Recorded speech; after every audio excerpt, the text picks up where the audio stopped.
Bonjour à tous, j'espère que vous allez excellemment bien et aujourd'hui on va parler cyclisme, mauvaise nouvelle du côté du cyclisme avec RCS, l'organisateur de courses italienne qui a décidé d'annuler les Strade Bianche. Pour le moment Tirreno, on est le 5 mars, pour le moment il est 14h09, pour le moment Tirreno et également Milan-San Remo sont conservés au niveau du calendrier de l'UCI. Mais la situation, allez, elle ne nous étonne pas vu la situation en Italie en ce moment du côté du coronavirus. On rappelle, hein, on a passé les 107 morts, 3000 personnes contaminées également, donc la situation n'est pas excellente.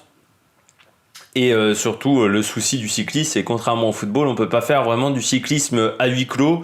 Donc on sait qu'il y aura du monde forcément sur ces courses-là. Donc l'annulation était difficile à reporter, surtout que l'Italie a fait voter une loi hier, un décret pour annuler tous les grands événements. Sauf s'ils sont à huis clos, donc on sait que c'était prévisible. Du côté de Tirreno Adriatico, on va avoir certainement des informations dans les heures à venir ou dans les jours à venir. Quant à la tenue, ne semble compliqué. Milan-San Remo, ça sera peut-être un peu plus tard, mais ça semble également difficile.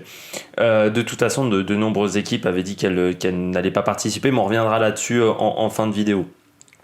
Les Strade Bianche ne sont pas annulées, hein, elles sont reportées. Pour le moment, il faut le préciser. Donc c'est une situation forcément qui attriste un petit peu parce que c'est une course qui s'est imposée assez rapidement dans le monde du cyclisme, avec ce parcours étonnant, avec ces routes blanches qui sont toujours dans la région de Toscane, toujours spectaculaire. On se souvient l'année dernière la victoire de Julien Alaphilippe face à Jakob Fuglsang, et c'était, je sais plus qui était le troisième larron. Je m'en souviens, l'année où Wout van Aert également s'était un peu révélé au grand public, c'était sur cette course-là. Aux fans de cyclisme sur route, lui le spécialiste de cyclocross à l'époque. C'est un peu moins le cas aujourd'hui. Mais c'est vrai que c'est une course qui est toujours un petit peu magique. C'est aussi peut-être la première vraie course de l'année parce que c'est juste avant Paris-Nice. Les courses de février, on a des courses qui sont plutôt d'un niveau inférieur, sans faire sans être méchant avec le Tour de la Provence. Le Tour de la Provence, c'est pas Paris-Nice. Donc quand on arrive à cette course-là, on sait que c'est les choses sérieuses ont démarré. Il y a les classiques belges qui commencent une semaine avant. Tu sens que là, le cyclisme a repris, c'est vraiment reparti. Et puis oui, c'est une course qui s'est imposée très vite parce qu'il y a eu des grands vainqueurs sur les Strade Bianche. Et surtout, c'est une course qui est toujours spectaculaire, c'est-à-dire que on n'a jamais eu d'édition ennuyante. Il y a eu 13 éditions des Strade Bianche, et ça a toujours été passionnant. Alors moi j'ai pas vu les toutes premières éditions, mais je me souviens que il y avait il y avait eu la victoire de Philippe Gilbert. Moi je me souviens, l'une des premières éditions, je crois que c'est quand j'ai vu Cancellara s'imposer. Cancellara s'est imposé 3 fois sur cette course, il faut le savoir, mais je crois que moi c'est la deuxième victoire de Cancellara que j'avais vue. Du côté du palmarès, t'as pas des inconnus, à part mais t'as Koloknev, t'as Lofquist, t'as Iglinski, t'as Moreno Moser, Kwiatkowski, Stibar, Tige Benoît, Julien Alaphilippe l'année dernière. C'était Wout van Aert qui était troisième. Wout van Aert a fait 2 fois troisième, j'avais un doute. Romain Bardet a fait deuxième également. Van Avermaet également sur le podium. Valverde également présent. Nocentini. Donc ça a toujours été une course où fallait être un costaud.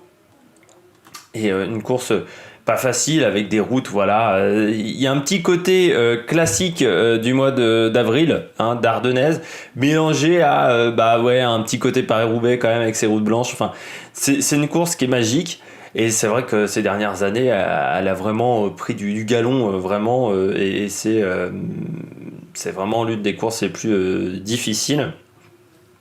Et donc c'est dommage qu'elle ne se déroule pas. Enfin, moi, ça m'attriste un petit peu. Enfin, qu'elle se déroule pas. Pour l'instant, elle est reportée, mais le report va pas être facile. C'est aussi triste parce que c'est un objectif de début de saison pour beaucoup de coureurs punchers qui, ces dernières années, on a vu Julien Lafilippe, c'était un de ses objectifs, Romain Bardet aussi. C'est un objectif pour Valverde aussi une autre année. Donc voilà, c'est toujours un objectif de début de saison. C'est vrai que les coureurs aiment bien.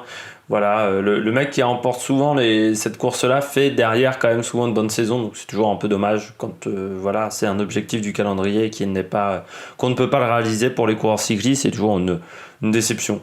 Après, bon voilà, il y a des raisons qui sont bien entendu sanitaires et qui sont totalement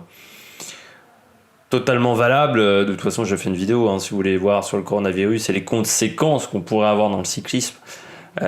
C'était il y a 2 jours qu'elle est sortie, vous pouvez encore la voir, je ne la mettrai pas en description, vous allez peut-être fouiller un petit peu sur la chaîne aussi. Du côté du report, ça semble quand même compliqué de la remettre au niveau du calendrier avant la fin de saison. Pourquoi ? Le calendrier est quand même très chargé au niveau du cyclisme et on n'a pas beaucoup de trous. La mettre au mois d'avril, déjà, on ne sait pas si la situation en Italie se sera améliorée en avril. Et en plus, suite, on a quand même 3 courses importantes qui sont Liège, l'Amstel et la Flèche Wallonne.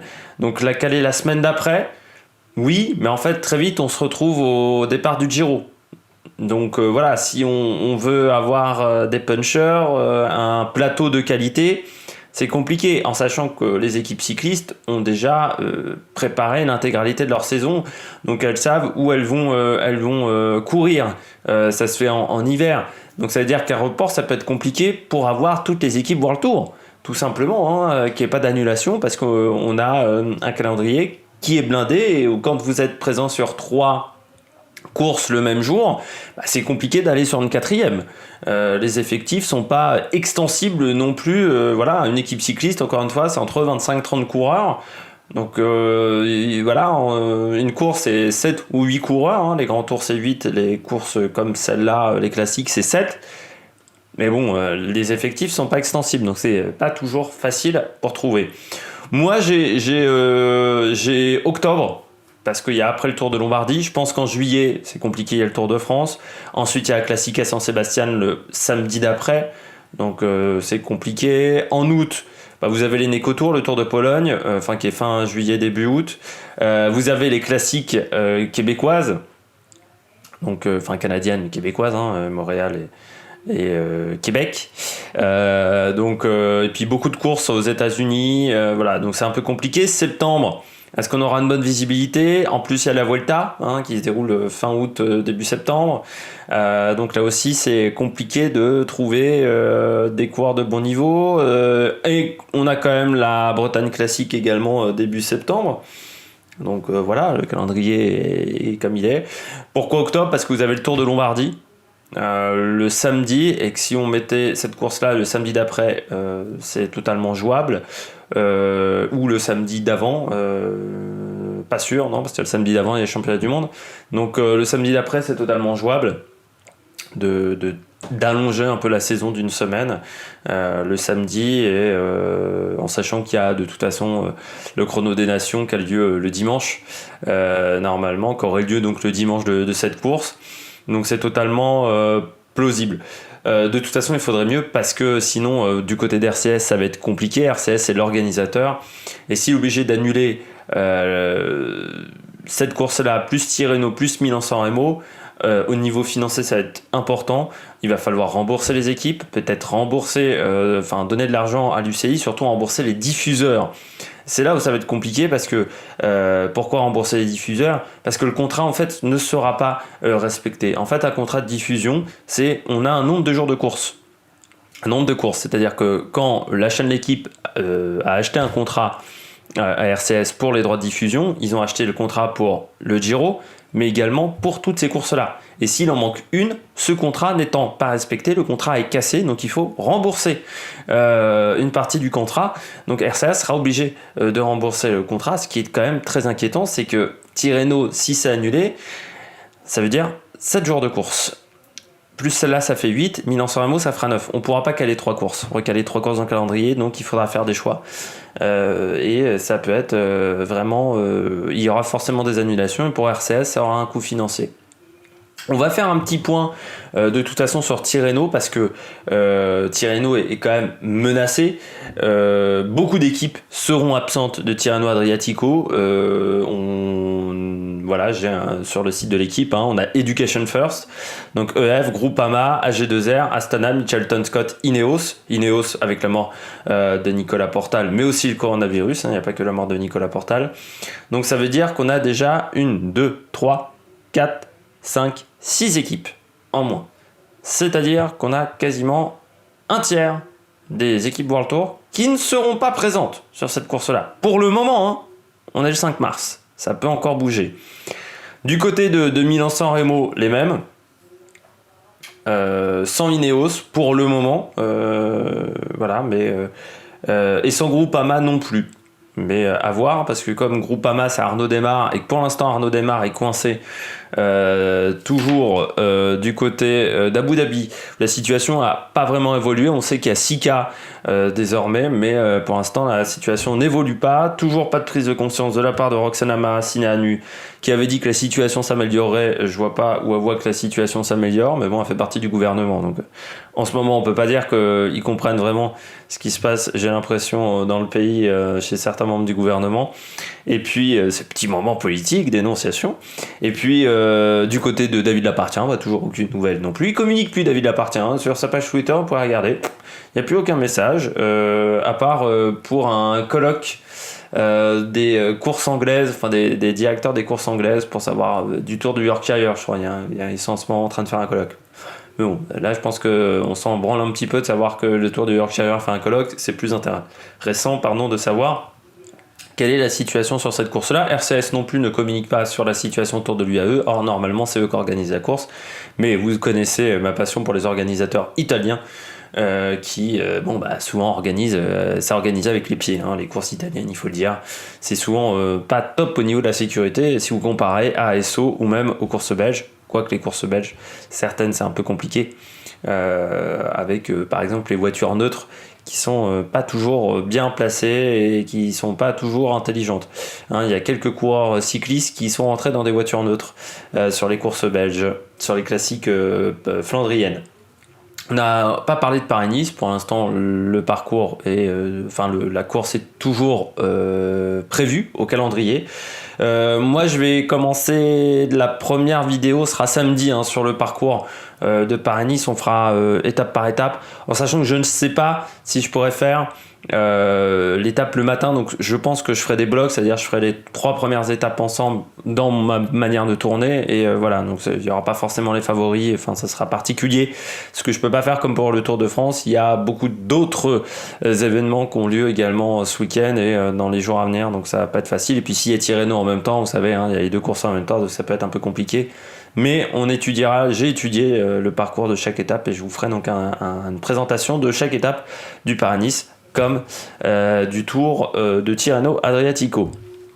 Mais voilà, la situation est quand même assez complexe sur ces courses-là. Moi, je vois quand même pas un Tirreno Adriatico ou un Milan-San Remo avec la moitié des équipes. Ça me semble quand même compliqué, et on est parti pour avoir ça. Donc je trouve que voilà, il faudrait que ces courses, dès à présent, elles soient reportées, annulées. Mais de toute façon, je pense que ça sera le cas. Et du côté de Paris-Nice, pour le moment, pas d'autres informations, mais si la situation empire en France dans les heures à venir, eh bien on pourra annuler cette course-là.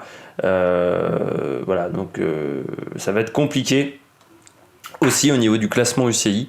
Avec l'annulation de ces courses-là, ça va avoir des conséquences au niveau du classement UCI, car des punchers ne pourront pas gagner le classement UCI vu que ces courses-là sont annulées. Donc c'est vrai que ça semble compliqué pour certains coureurs, et les points perdus, vous savez que le classement UCI maintenant marche comme le classement de tennis, vous devez défendre les points d'une année sur l'autre. Là vous pouvez pas les défendre vu que les courses sont annulées, donc reportées pour le moment, voire annulées.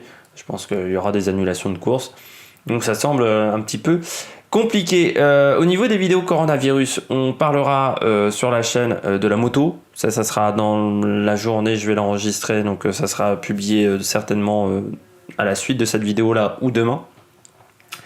Et puis, on parlera également de Formule 1 avec les conséquences pour le coronavirus, mais qui sont assez similaires.